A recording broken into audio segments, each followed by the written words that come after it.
L'amitié, pour Lou, je pense, est plus importante que l'amour, en fait. D'ailleurs, quand Paul Ré la demande en mariage, elle lui dit non. Et elle lui dit « Ne peut-on pas être simplement amis ?»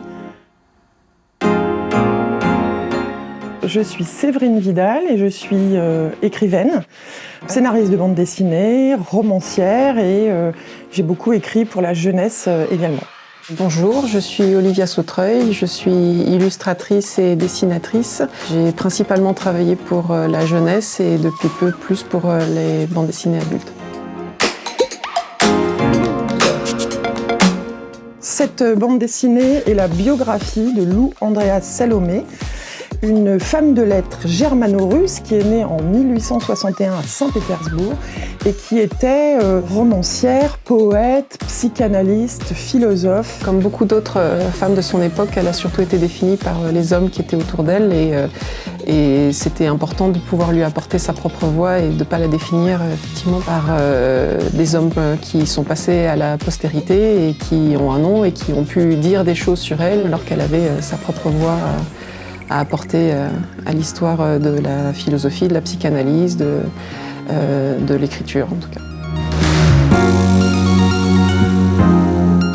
J'ai l'impression que pour elle, une femme libre, c'est sans entrave. Elle ne veut pas être comme un homme, c'est pas comme ça, mais en tout cas avoir les mêmes possibilités qu'un homme et même au-delà. J'ai l'impression que c'est pas seulement ça. Après, pour l'époque, son statut est défini aussi par son origine sociale, puisqu'elle est noble. Une femme de la noblesse a un parcours tout tracé et elle va faire en sorte de définir sa propre existence et pour elle, j'ai l'impression que c'est ça, surtout être une femme libre, d'être libre de ses choix, vraiment.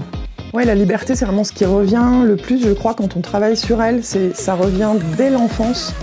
Elle réclame vraiment, même auprès de ses parents, notamment la liberté d'apprendre. Elle est à cheval sur le 19e et le 20e, des siècles évidemment éminemment patriarcaux. Et elle a eu la chance justement d'avoir un père qui l'a poussée à apprendre. C'était la liberté aussi de pouvoir voyager à travers l'Europe. C'était un milieu très privilégié, il faut quand même le dire, mais elle a essayé, elle a réussi toute sa vie à sortir de ce cadre-là et à affirmer des choses. Par exemple, le fait de ne pas vouloir se marier, elle l'a finalement fait, mais dans un cadre très particulier où elle avait elle avait exigé que ce mariage ne soit pas consommé. Elle a choisi de ne pas avoir d'enfants et tout ça sont des marqueurs très très forts dans son parcours. Alors l'amitié, pour Lou, je pense, est plus importante que l'amour en fait. Elle a une idée du désir et de la sexualité qui finalement prend sa source beaucoup dans les échanges intellectuels. Pour elle, c'est ça, je pense, aimer. D'ailleurs, elle a eu l'idée, avec Nietzsche et Paul Ré, de créer une trinité. Alors, c'était pas un trouble, mais c'était vraiment l'idée de vivre ensemble comme une colocation, avec une parole qui circule, des échanges intellectuels. Ils l'ont pas fait finalement, mais ça, c'était vraiment typiquement une idée à la Lou. Et puis, elle a démarré très tard sa vie sexuelle, en tout cas, autour de 40 ans, on pense, avec Rilke. Donc, c'est arrivé très tard, ça, dans sa vie. Donc, l'amitié au-delà de tout. Je pense que sur la question des amitiés hommes-femmes, c'est une question qui revient quand même très fréquemment, mais qui est très hétéronormée dans le sens où on envisage toujours les rapports hommes-femmes comme un jeu de séduction et il y a moyen d'avoir d'autres imaginaires par rapport à ça. Et je sais que Myrion Maille, dans Commandant Culotte, en parle dans la pop culture. C'est vrai que c'est quand même pas évident de trouver des exemples valorisants d'amitié qui vont au-delà d'un rapport, de sexualité ou de drague. Elle était vraiment dans une forme d'émulation spirituelle et de joie et de partage de fêtes. C'était pas seulement une question de réflexion intellectuelle. On sent qu'elle a quand même beaucoup profité de ce que ce changement de siècle a pu offrir aussi. C'est des stéréotypes qui valent la peine de se poser des questions. Il y a d'autres imaginaires possibles, en tout cas, sur ça, et elle en propose une version. D'ailleurs, quand Paul Ré la demande en mariage, elle lui dit non, et elle lui dit « Ne peut-on pas être simplement amis ?» Ce qui pour elle représente plus, finalement. Dans le scénario que Séverine a écrit, il y avait régulièrement des pages de respiration que Elle avait défini par des pages symboliques. des pages symboliques, voilà. Le découpage était très fait, mais là, il y avait une grande page de respiration qui s'offrait à moi. Et donc, il y a une rupture dans la narration qui permet d'essayer autre chose et de se faire un peu plaisir dans le... Je ne dis pas que le reste n'était pas du plaisir, mais je dis qu'il y a plus de libertés qui sont données.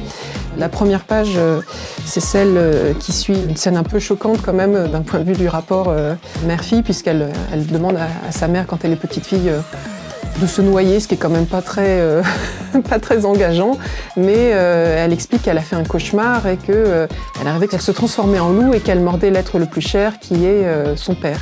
Et donc il y a cette vision cauchemardesque qui arrive dans la page d'après et qui montre un loup mais très brouillon. Et je sais que pour ma part, quand je faisais des cauchemars étant enfant, je voyais des cauchemars dessinés. Quand j'avais pas trop de fièvre, le dessin était à la ligne claire, et quand j'avais beaucoup de fièvre, ça devenait très brouillon et ça m'évoquait des bandes dessinées que ma mère avait à la maison, des collections à suivre. Il y avait, je me souviens plus de l'auteur en particulier, mais un dessin très très charbonné qui me paralysait un petit peu quand j'étais en cauchemar. Et donc c'est cette vision-là que j'ai voulu reproduire. Il y a aussi cette planche-là qui vient complètement rompre avec le récit, et ça c'est une des idées très belles d'Olivia dans cette bande dessinée. Là en fait c'est un moment où en fait on raconte le roman écrit par Louis Andreas Salomé, et en fait Olivia l'a représenté comme ça vient de Suisse, là c'est ça, c'est... Les papiers découpés, en fait, c'est une technique traditionnelle en silhouette qui est faite en Suisse. Et c'est vrai que c'est pas évident quand on fait la biographie d'une femme de lettres, parce qu'il y a différents niveaux de lecture, il y a de la correspondance, il y a du discours, des échanges qu'ils peuvent avoir, mais il faut raconter un livre, donc il y avait une question de typographie qu'il fallait se poser, mais il y avait une question aussi de si on représente un récit, dans le récit, est-ce qu'on le représente de la même manière? Donc c'était pour proposer une césure aussi, où on comprend que c'est inspiré de sa vie, mais ça propose une rupture aussi, on comprend que c'est pas le même livre, c'est un autre récit.